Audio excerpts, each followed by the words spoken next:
right, now that your pattern pages are printed and assembled, I'm going to set these aside and we're going to come back to these in a later step. Okay, so here I have my fabric strips, and these are included in the kit if you've purchased the kit.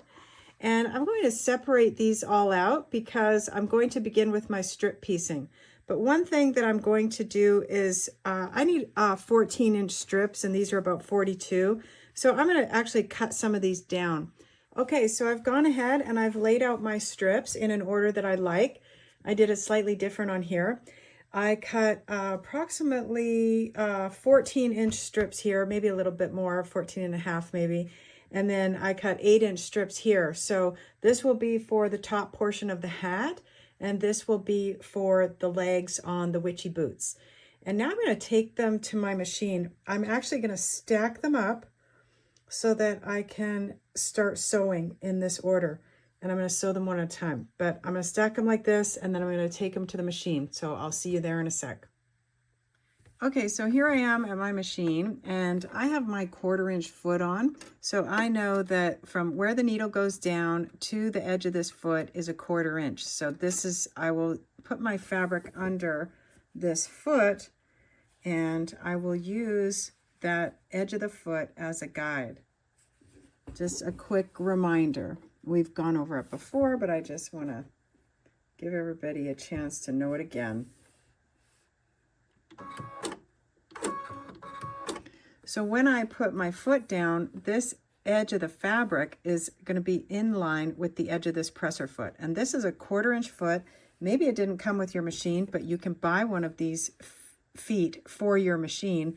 You just have to make sure you're buying the right 1/4-inch foot for your particular brand of machine. Now, if you don't have a 1/4-inch foot and you don't want to get one, you can still use your regular foot. This is the J foot that comes with your machine. And I'm going to quickly show you how to use that J foot to get that 1/4 inch. So I'll bring my ruler over and I lower my needle, and I'm just going to lower my needle. And now I have the edge of the ruler right up against the edge of the needle. And when I put my foot down, I can see that the edge of the foot is just a little bit past a 1/4 inch. So I'm going to lift that foot up. I'm going to lift the needle up. And then I'm going to move the needle over to the right, just by a couple. You should have a button on your machine that will move your needle. So I moved my needle over to the right. I think you saw it move. I lower my needle, put the ruler next to the needle, lower the foot, and now I can see that I am right there on a 1/4 inch. So that's a way to also use your regular foot if you don't have a 1/4 inch foot. I'll use my leader here at the beginning. This is just a scrap of fabric. It's kind of big actually, but oh, I have my automatic reverse on. So as I come up close, I can just continue sewing, and I'll get my fabric lined up there. And so now I've just come right on to my strips, and I'll just sew with the edge of the presser foot against the edge of the fabric.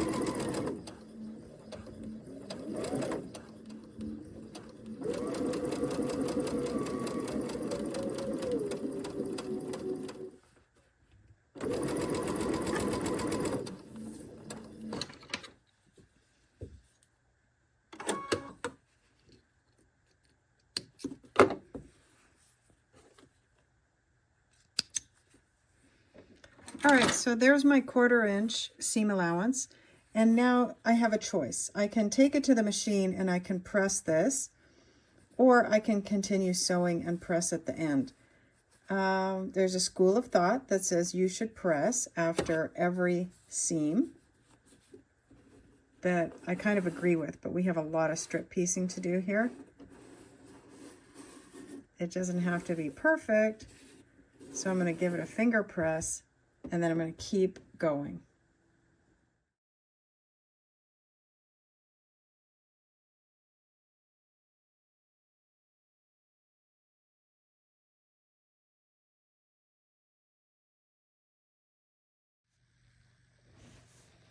Okay, here I am at the ironing station. I have my small piece, all strip pieced. I haven't ironed it yet. And I have my big piece. I'm going to iron these with the seams open. And the reason for that is I want this to lay really flat with not very much bulk.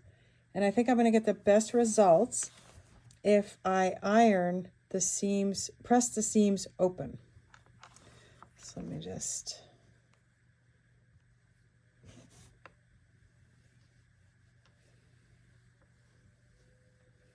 I'm just going to try to get this as flat as possible.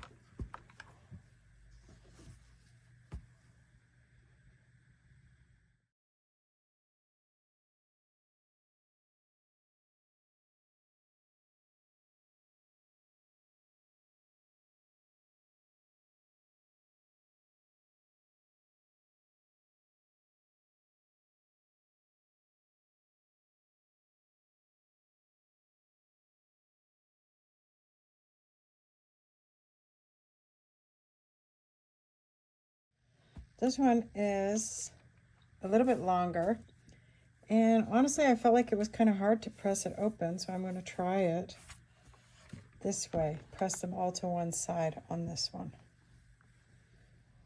Okay, here we are. One is pressed seams to one side, and the other one I pressed seams open. And honestly, if I had to do it again, I would press the seams down to the side. It was just a lot faster. And I think it's laying just as flat as if I pressed the seams open. So it's up to you. There's no wrong way to do it, but this way was faster and easier.